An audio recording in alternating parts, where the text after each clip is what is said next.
maka uzuri kuma ina maka fatan Allah ya sa ƙarshen wahalan ke. Sanda.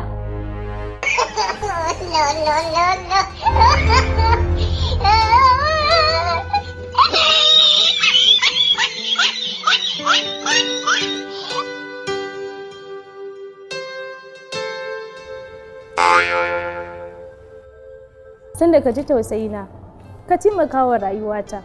Yanzu ne lokacin da ya dace mu cimma burinmu. Idan ban aure ka ba a yanzu, wallahi sai na kashe kaina. To na ji zan aure ki, amma da sharaɗi guda. Zaki duk abin da na ce ki, kin yarda zaki yi?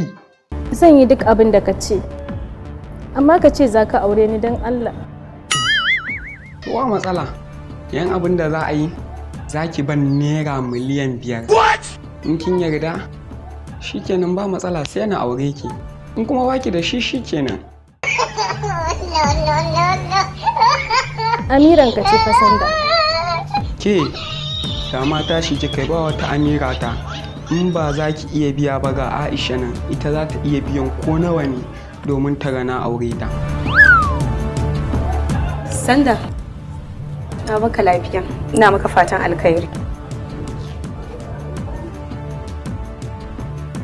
Kin gani ko? Ni ba ruwana wacce ta fara kawo kuɗi a cikin ku ita zan aura. Ni ba ruwana. Amma gaya ma gida mata shi kika wuce.